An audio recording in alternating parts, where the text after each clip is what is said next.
Dijo un cínico que la manera de librarse de la tentación es caer en ella. Eso es lo que se llama una ironía. En una ironía hay algo de humor, a veces de trágico, hay humor involuntario muchas veces, y hay mucha gente acostumbra a decir ironías de la vida, no pasan situaciones de este tipo, ¿no? La ironía de la tecnología es que nos acerca a personas que están muy lejanas, que están en otros lugares del mundo, pero nos separa, nos aparta de los que están cerca.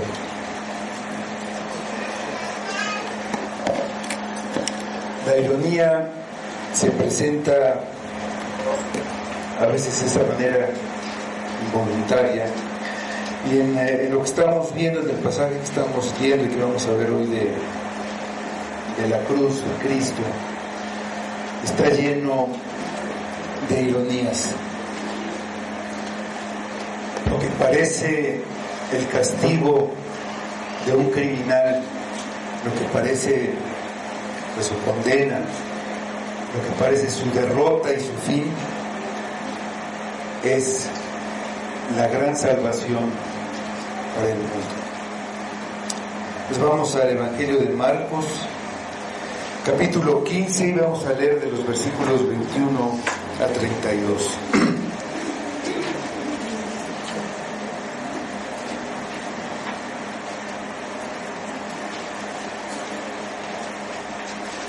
Dice este pasaje: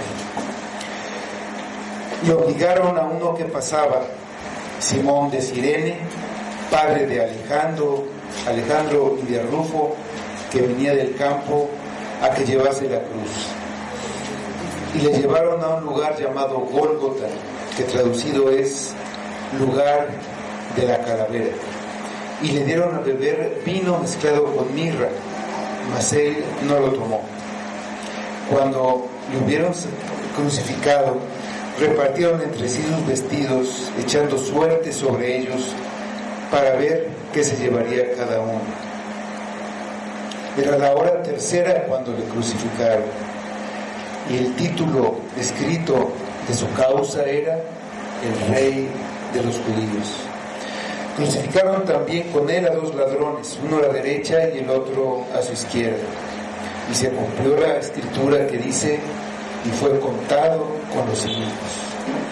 Y los que pasaban le injuriaban, meneando la cabeza y diciendo: va, tú que derribas el templo de Dios y en 3 días lo reedificas, sálvate a ti mismo y desciende de la cruz. De esta manera también los principales sacerdotes, escarneciéndose, decían unos a otros con los escribas: a otros salvó, a sí mismo no se puede salvar. El Cristo, el Rey de Israel, desciende ahora de la cruz para que veamos y creamos. También los que estaban crucificados con él le injuriaban. Amén. Vamos a orar.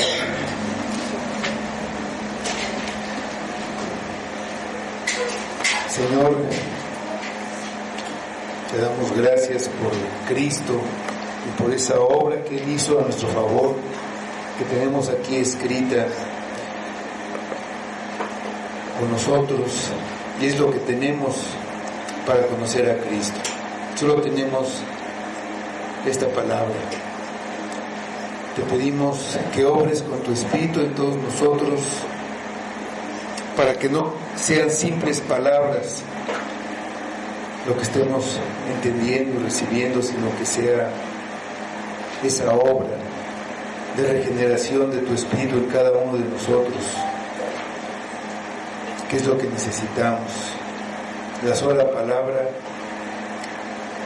nos puede llevar a la tristeza, a pensar, pero esa obra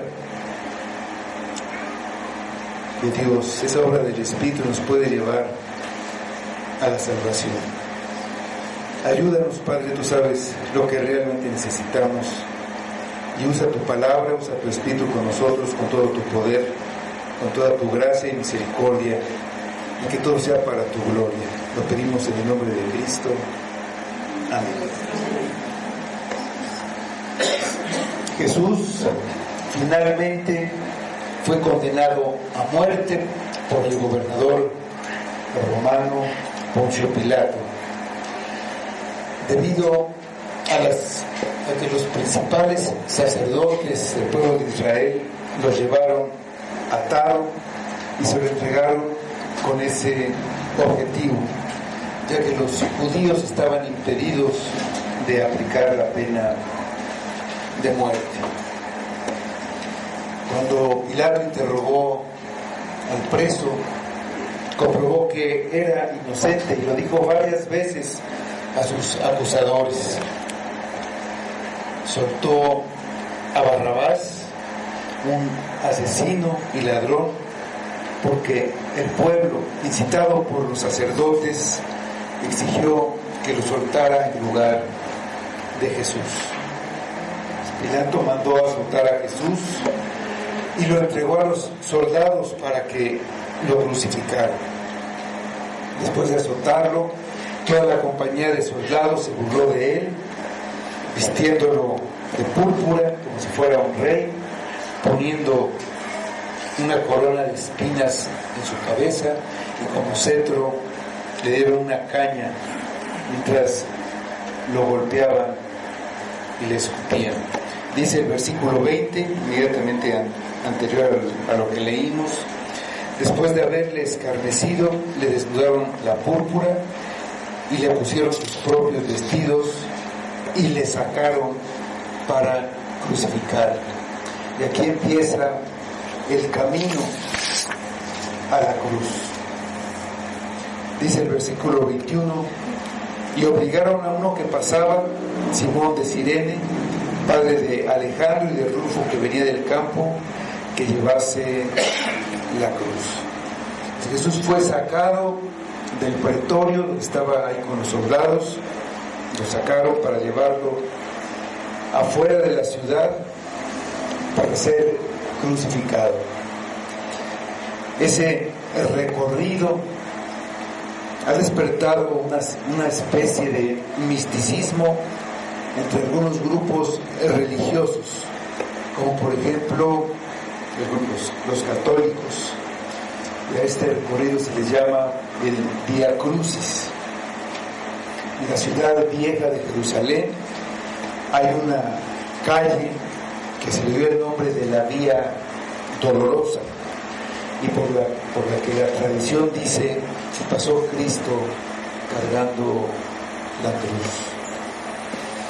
En esa ruta, en esa calle, hay varias estaciones llamadas así, que marcan varios supuestos hechos que sucedieron en ese recorrido, como 3 caídas de Jesús, un encuentro con su madre, el encuentro con una mujer llamada Verónica, que también según la tradición le limpió el rostro lleno de sangre al Señor con un pañuelo de seda, y en ese pañuelo de seda quedaron grabadas, impresas sus facciones, su rostro. Actualmente hay diferentes iglesias o santuarios que aseguran tener la verdadera imagen del llamado Santo Rostro. Hay por lo menos 3 originales de esto. Por supuesto, hay una estación que indica el lugar del encuentro de Simón de Cirene y Jesús. Marcos y los demás evangelistas presentan un relato sobrio, sin dar muchos detalles ni del recorrido ni de la crucifixión. Las representaciones que se hacen en muchos lugares del mundo resaltan los detalles. Y lo irónico es que muchos detalles de estos que se recuerdan, que se veneran, no son verídicos y quitan el enfoque de la obra de Cristo.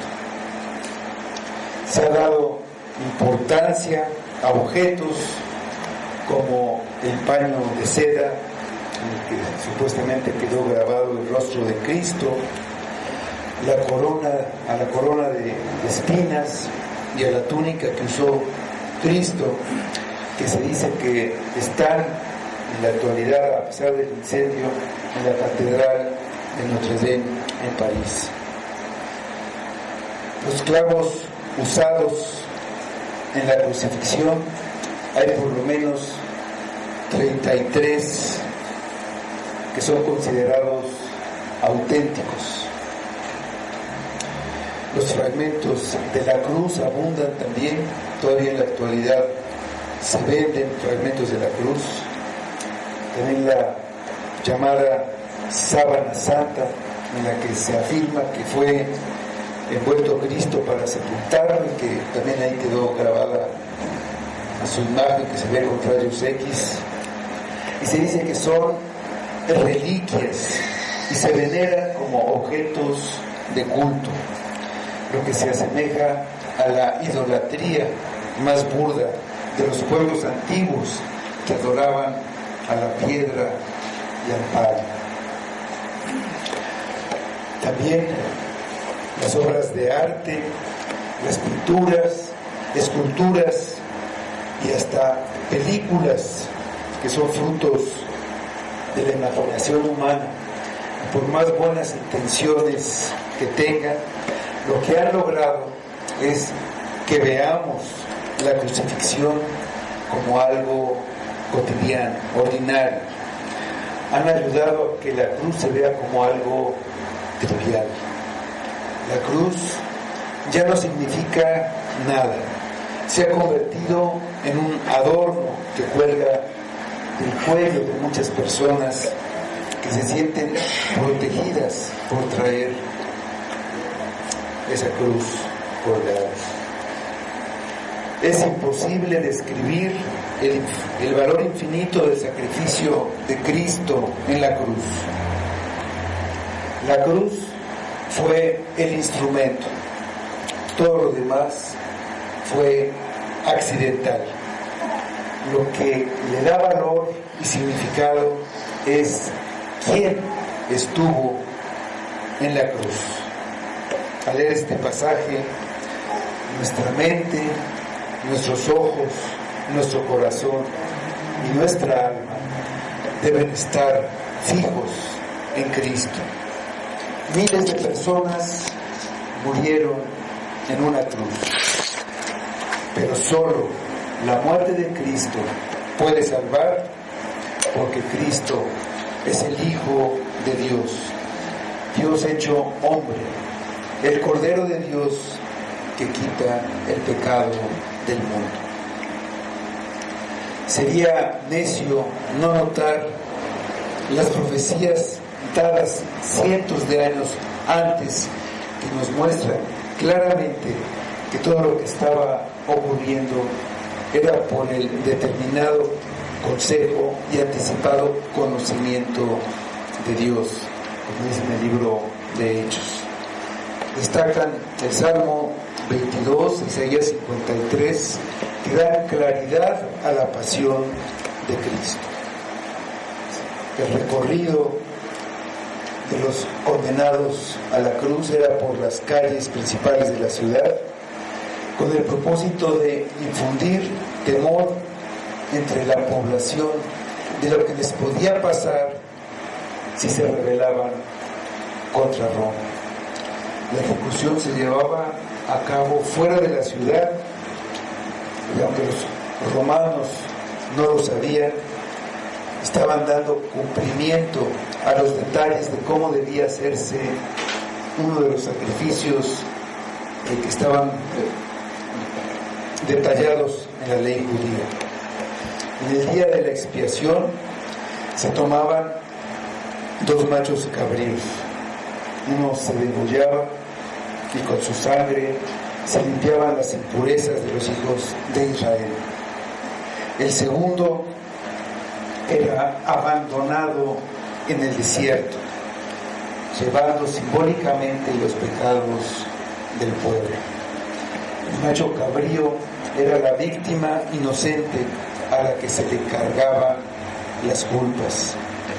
De ahí viene la expresión que conocemos del chivo expiatorio cuando se culpa a alguien de un crimen que no cometió. Lo que el sacrificio de expiación señalaba, Cristo le estaba dando cumplimiento con su muerte.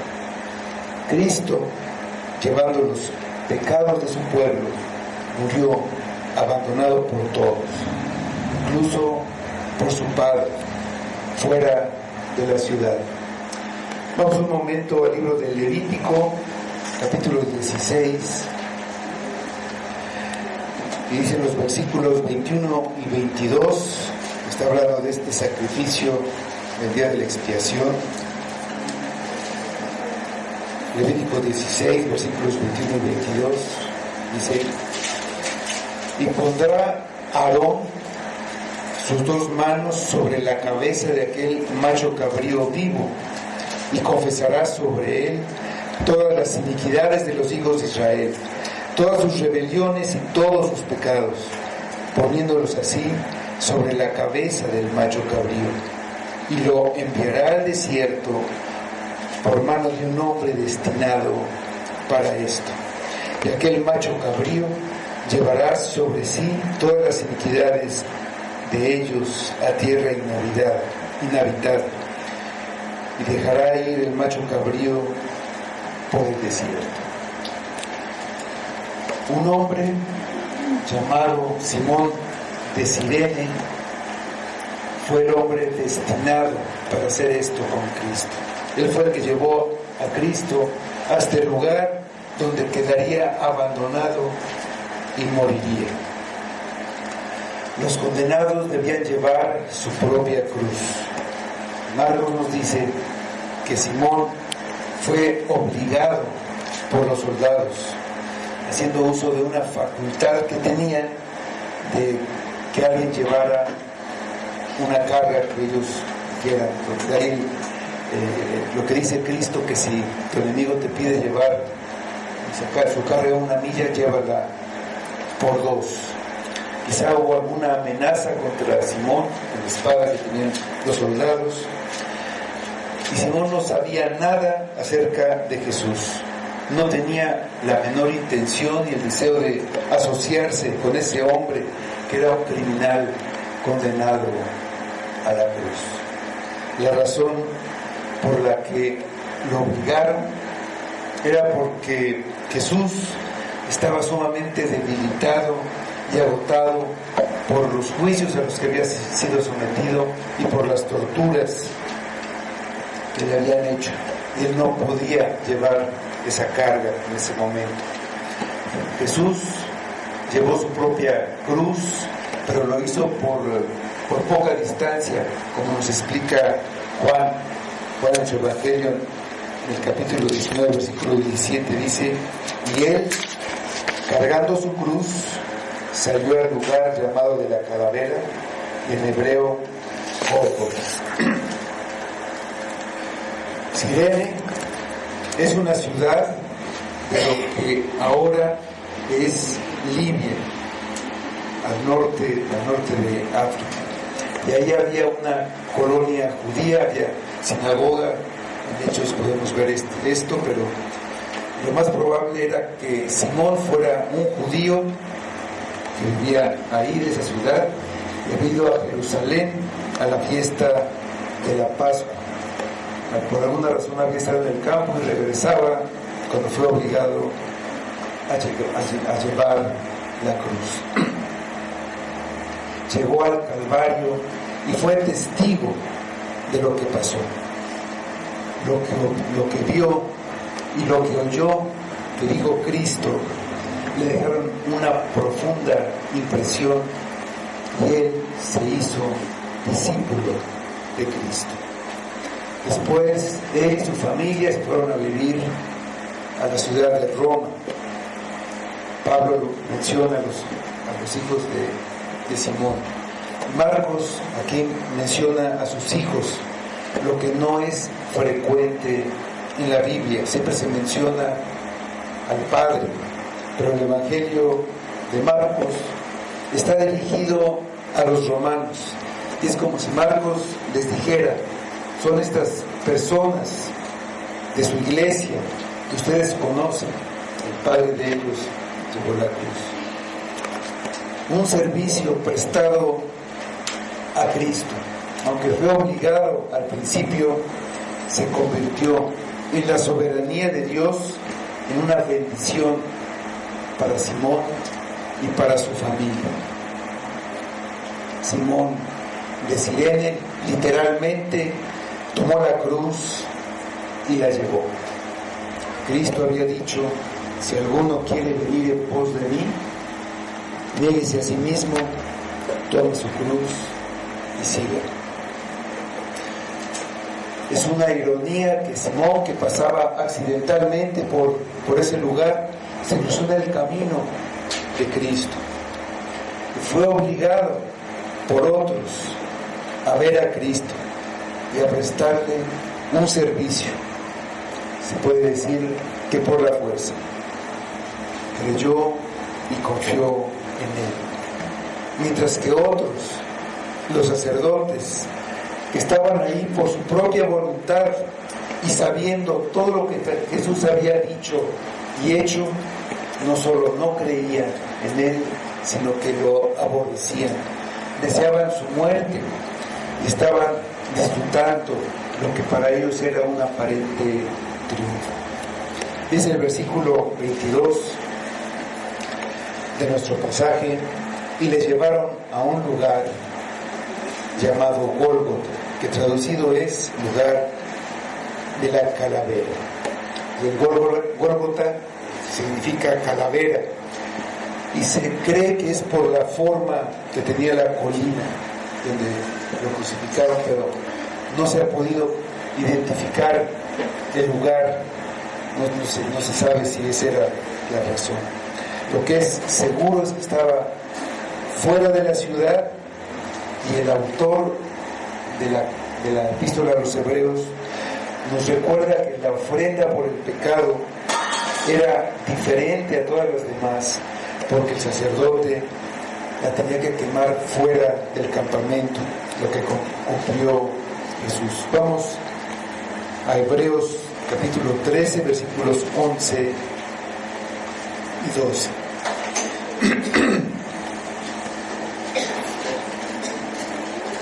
Dice: porque los cuerpos de aquellos animales cuya sangre a causa del pecado es introducida en el santuario por el sumo sacerdote son quemados fuera del campamento, por lo cual también Jesús, para santificar al pueblo mediante su propia sangre, padeció fuera de la puerta. El libro del Levítico nos dice que la sangre de la víctima presentada como ofrenda por el pecado se introducía al altar que estaba en el tabernáculo, y todo lo demás se quemaba fuera del campamento. El Levítico, otra vez, capítulo 4, versículos 11 y 12, dice: y la piel del becerro y toda su carne, con su cabeza, sus piernas, sus intestinos y el estiércol, en fin, todo el becerro, sacará fuera del campamento a un lugar limpio, donde se echan las cenizas, y lo quemará al fuego sobre la leña, y donde se echan las cenizas será quemado. Cristo, la sangre de Cristo, no entró en el santuario terrenal, que es una figura del verdadero santuario que está en el cielo. En ese santuario celestial, Cristo derramó su sangre ante Dios como sacrificio perfecto, que se hizo una sola vez para quitar del medio el pecado. También sigue diciendo el autor de Hebreos. Y regresando a nuestro pasaje, en el versículo 23 dice,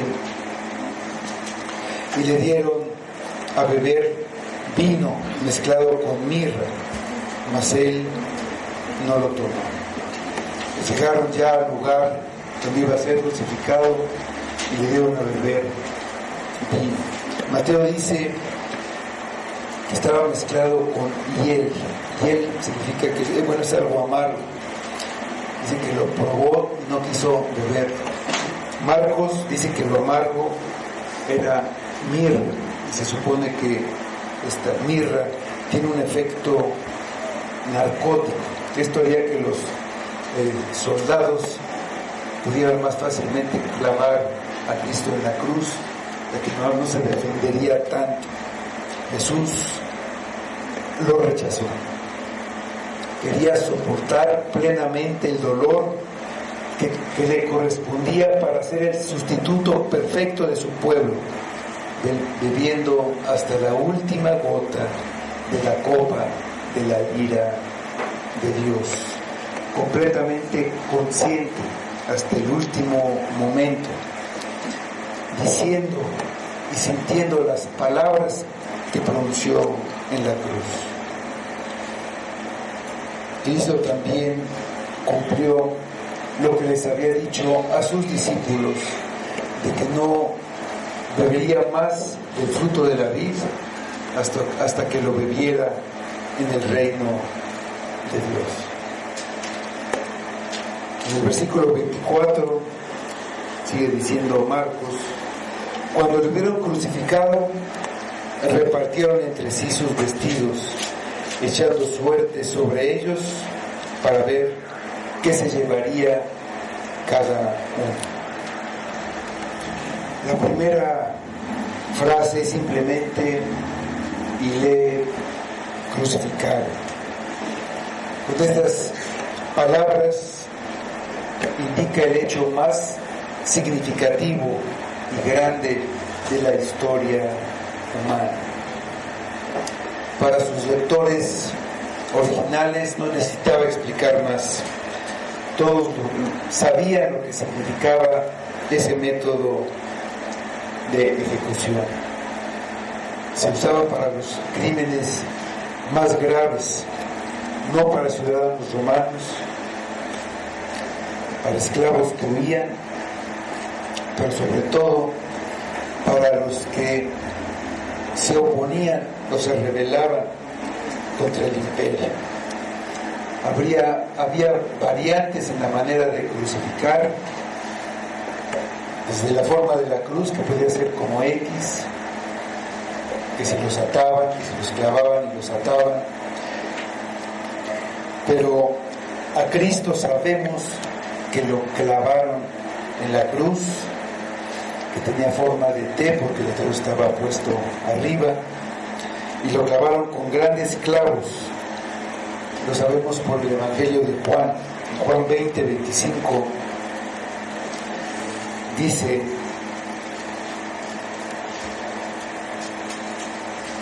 estaba hablando con Tomás, uno de los discípulos, dice: le dijeron pues los otros discípulos: al Señor hemos visto.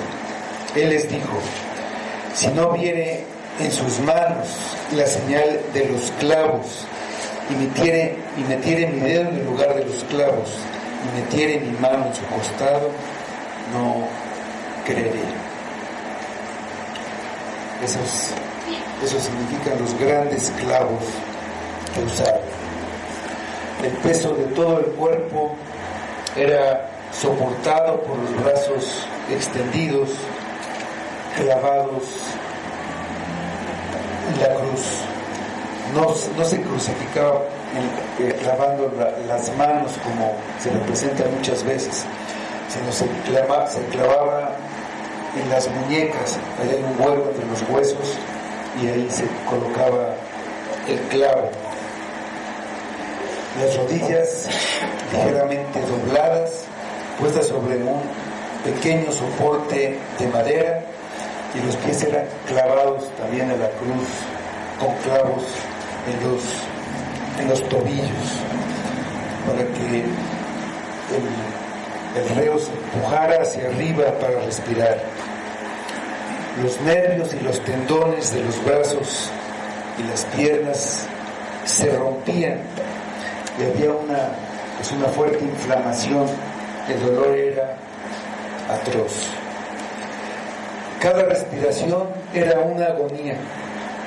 Cuando la víctima se agotaba, experimentaba fuertes calambres y cada vez le era más difícil respirar. Había un dolor insoportable por los tendones rotos.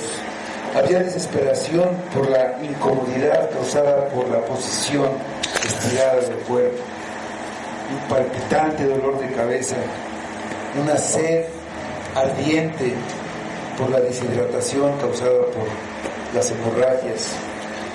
Lo que provocaba la muerte era la asfixia. Cuando los soldados querían acelerar la muerte del condenado, le rompían las piernas. El dolor físico fue tremendo, pero en el caso de Cristo no es en lo que debemos fijar. El Hijo de Dios dejó el cielo, descendió desde las regiones de infinito deleite y dejó la comunión más estrecha que se puede imaginar con su Padre.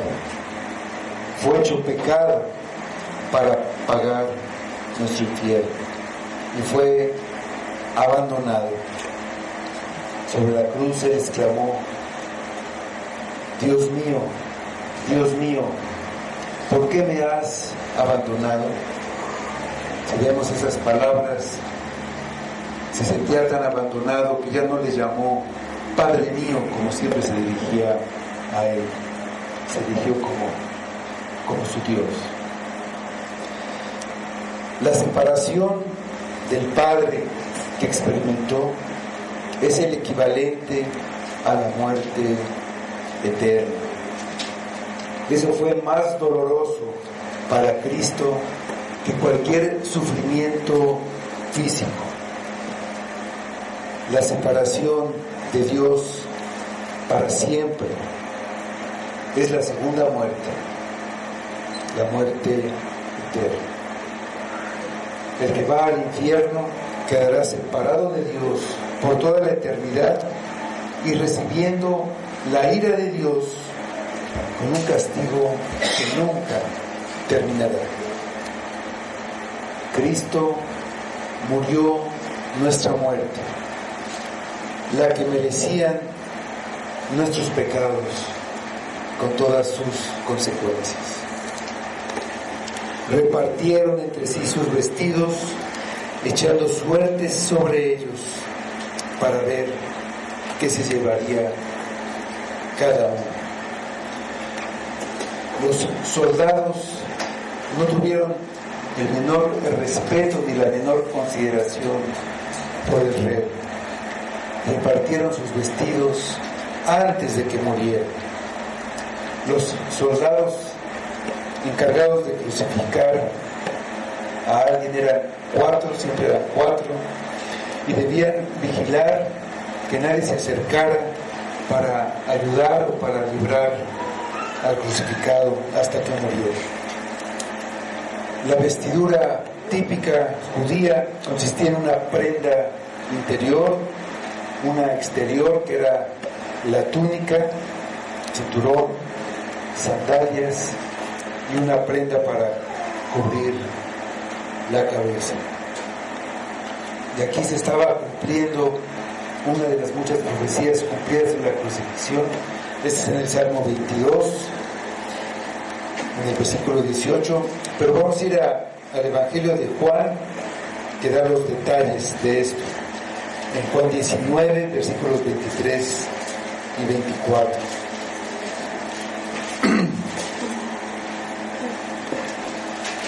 Dice: cuando los soldados hubieron crucificado a Jesús, tomaron sus vestidos e hicieron 4 partes, una para cada soldado. Tomaron también su túnica, la cual era sin costura, de un solo tejido de arriba abajo, Entonces dijeron entre sí: no la apartamos, sino echemos suerte sobre ella, a ver de quién será. Y esto fue para que se cumpliese la escritura que dice: repartieron entre sí mis vestidos, y sobre mi ropa echaron suertes. Y así lo hicieron los soldados. Por lo menos en un primer momento había una total indiferencia de estos 4 soldados hacia Cristo en la cruz. Al menos uno de ellos quedó profundamente impactado, como dice Marcos más adelante. Pero mientras los soldados echaban suertes, el Cordero de Dios estaba quitando el pecado del mundo. Lucas dice que ya en la cruz Jesús oró por los transgresores, por los que lo habían entregado y por los que lo habían crucificado. Padre, perdónalos porque no saben lo que hacen. Hoy hay muchos que son indiferentes a pesar de los años en que el Evangelio se ha estado proclamando y han oído sobre este pasaje. Los soldados solo se llevaron algunas piezas de ropa de su encuentro con Cristo en el Calvario. Otros no se llevaron absolutamente nada, se fueron con el corazón como había llegado, con rencor y aborreciendo a Cristo. Algunos, entre ellos Simón de Cirene, se llevó una vida cambiada y se llevó a su Salvador. ¿Qué te llevas tú a tu casa del culto de adoración? ¿Has obtenido algo de tu encuentro con Cristo? Jesús finalmente va a la cruz. Jesús va a la cruz.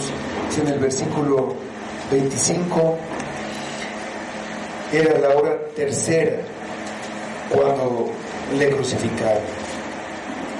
La hora tercera son alrededor de las 9 de la mañana, según la forma judía de medir el tiempo.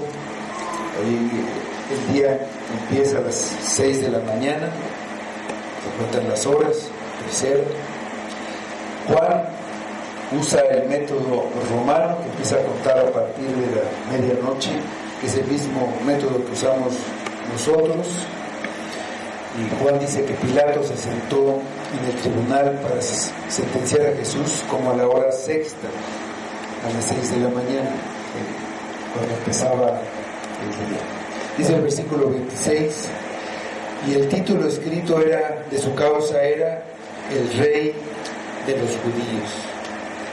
Según el procedimiento romano, se debía colocar en la parte superior de la cruz la acusación por la cual se estaba ejecutando al rey.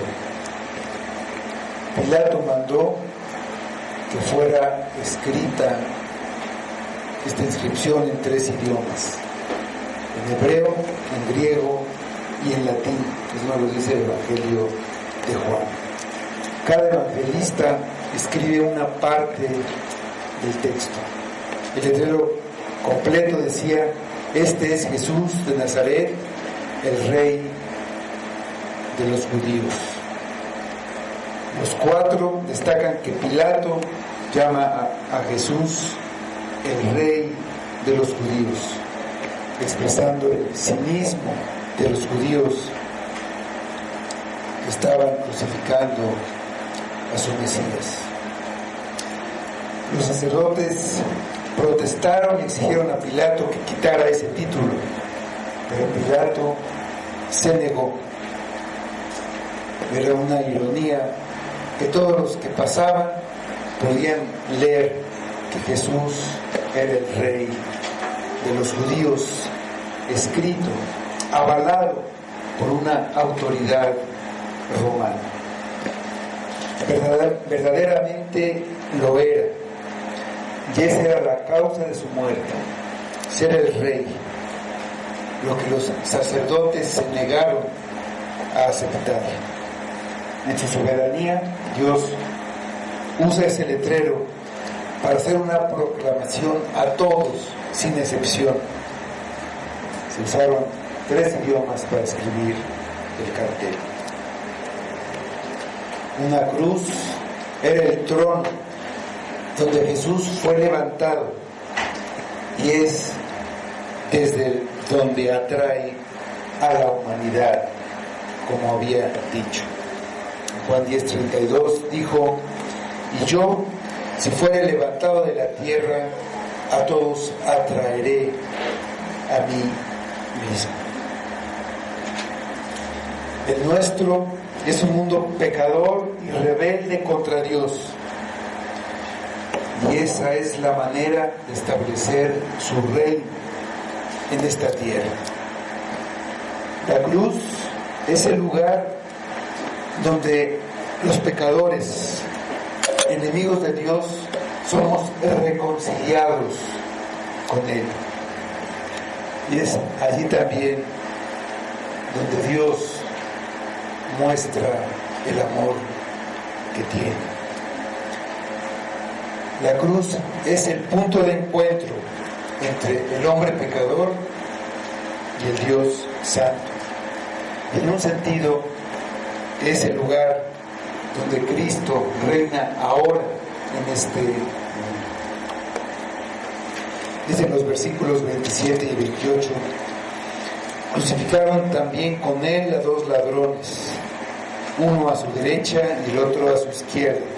Y se cumplió la escritura que dice: y fue contado con los inicuos. Había otros 2 reos que fueron crucificados en ese mismo lugar ese día. Marcos dice que eran ladrones. Es la misma palabra que usa Juan para decir quién era Barrabás, y lo más probable es que fueran compañeros de rebelión de Barrabás, que debía estar ahí.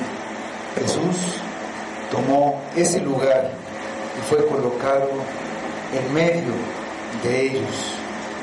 Fue considerado un delincuente de la misma clase. Durante su vida, los judíos lo despreciaron por juntarse con publicanos y pecadores. Pero eso no era algo de lo que él se avergonzaba. A eso vino, a salvar a pecadores.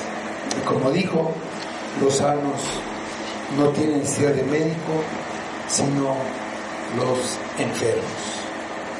Se cumplió una de tantas profecías, esta de Isaías 53:12, la segunda parte del versículo dice: y fue contado con los pecadores, habiendo él llevado el pecado de muchos y orado por los transgresores.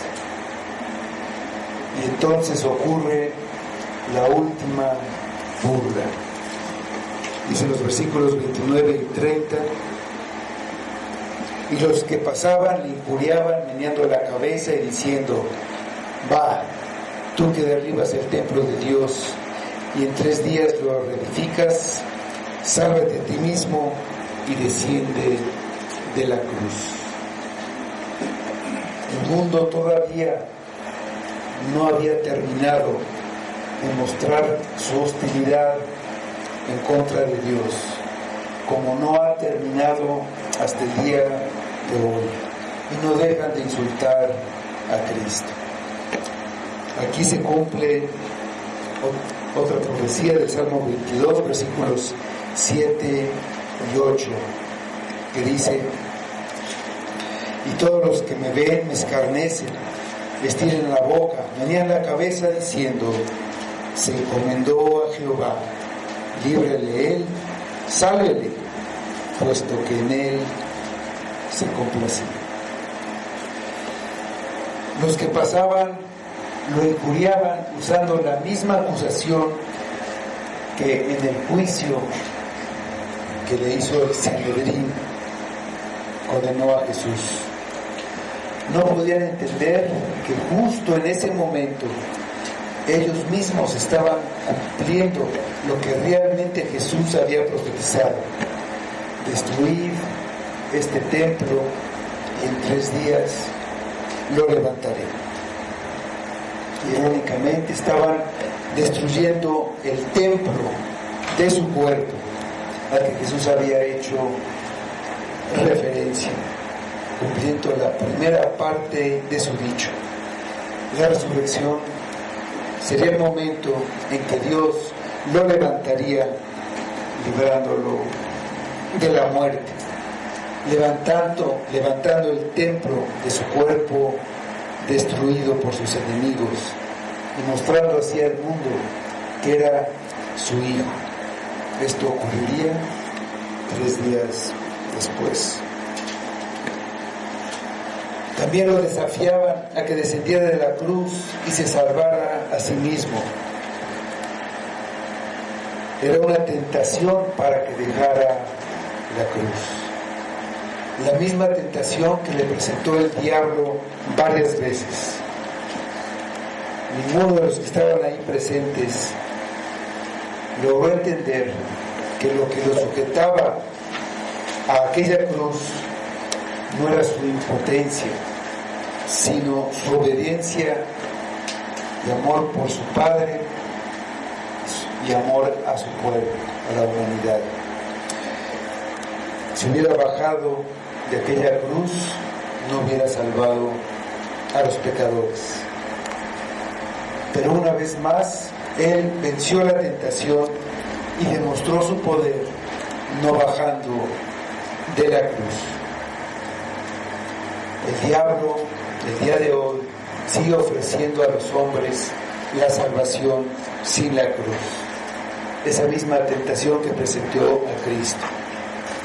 El hombre cree el engaño de que puede evadir el sufrimiento y busca el placer por encima de la obediencia a Dios. Dice el versículo 31: de esta manera también los principales sacerdotes, escarneciéndose, decían unos a otros con los escribas: a otros salvó, a sí mismo no se puede salvar. Los escribas y los sacerdotes no se daban cuenta de que estaban reconociendo a Cristo como Salvador de otros. A otros salvó, reconocían. Eso lo decían ellos. La gran ironía del pasaje es que los enemigos de Cristo estaban proclamando el Evangelio. Estaban diciendo que Cristo era el Salvador.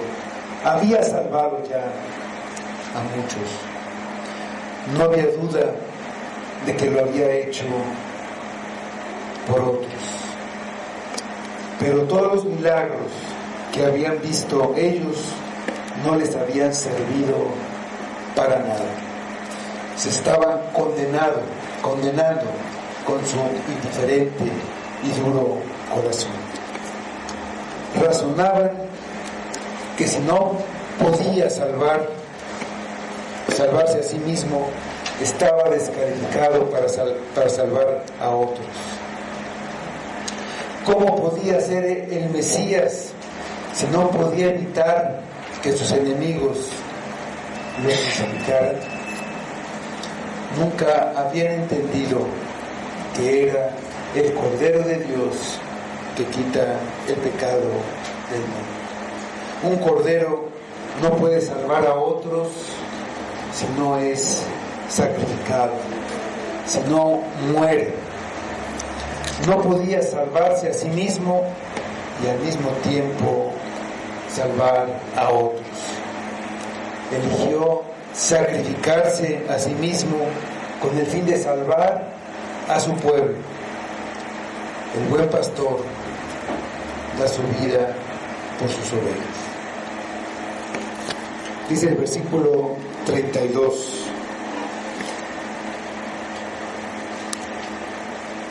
Seguían diciendo estos que se burlaban: el Cristo, Rey de Israel, descienda ahora de la cruz para que veamos y creamos.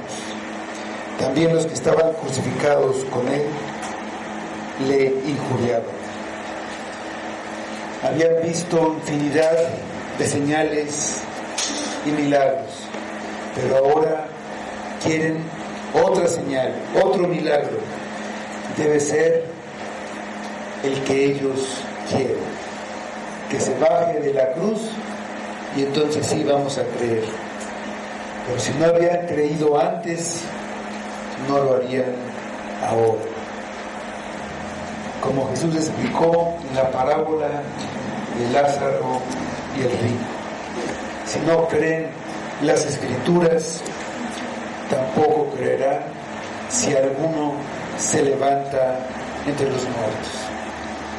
Jesús se levantó de su tumba, se levantó de entre los muertos, y hoy hay aquí quienes no creen. Si alguno no cree las Escrituras, no hay nada que hacer. No creerá ni aunque se le conceda el milagro específico que quiere. Creemos en Cristo precisamente porque no se bajó de la cruz.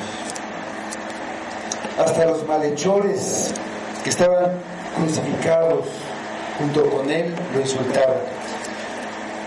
Lucas dice que uno de ellos le injuriaba diciendo: si tú eres el Cristo, sálvate a ti mismo y a nosotros.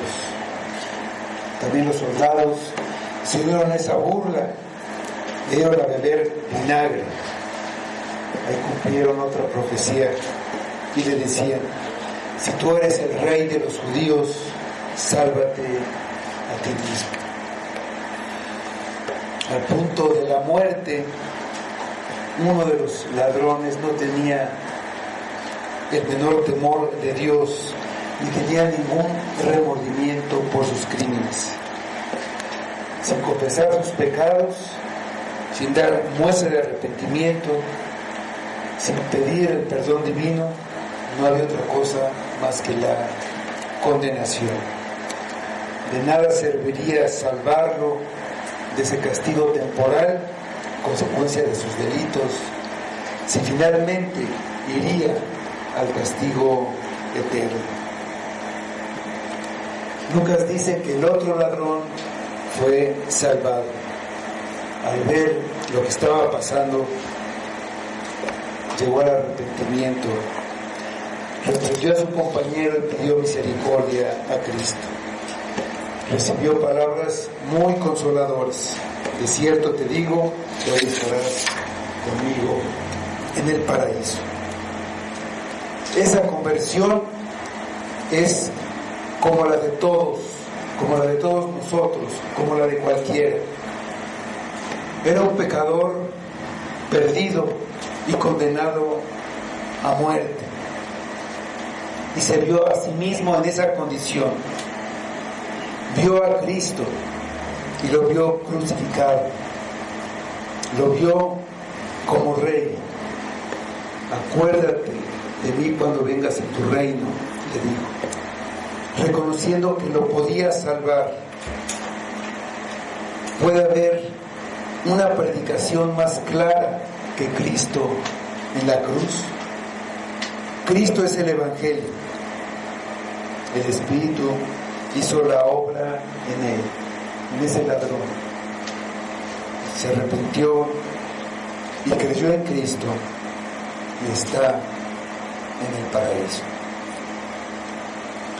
La salvación de un pecador es posible solamente porque Cristo llevó Él mismo nuestros pecados en su cuerpo sobre el madero. Por su sacrificio en nuestro lugar, Los que ponen su fe en Él serán salvados de la ira de Dios y recibirán la vida eterna. Mira la cruz. ¿Qué es lo que puedes ver? Una obra de arte, un adorno, un símbolo religioso, un amuleto. Mira atentamente. ¿Qué puedes ver? La injusticia, el odio contra Cristo, la maldad, la crueldad y la indiferencia humana. Tal vez profecías cumplidas y la soberanía de Dios. La cruz significaba muerte. En ella podemos ver la gravedad de nuestros pecados y su consecuencia, la separación eterna de Dios. Nacido de una virgen, Jesús, que quitó la maldición de la caída que contamina a todos los demás seres humanos. Como el Hijo de Dios, sin pecado, Él podía ofrecer un sacrificio sin mancha, el sacrificio que Dios requería. La justicia de Dios exigía juicio y castigo por el pecado. Por amor, envió a su Hijo unigénito para hacer propiciación por el pecado. Propiciación quiere decir quitar la ira. La ira de Dios no es como la ira del hombre. Es una ira que es consecuencia del pecado, es el resultado. Dios no puede quedar indiferente. Y Cristo vino a remover, a quitar esa ira. Todo lo hizo Él. Sin embargo, la fe y la confianza puesta en Cristo, el amor hacia Él, se demuestra en la obediencia.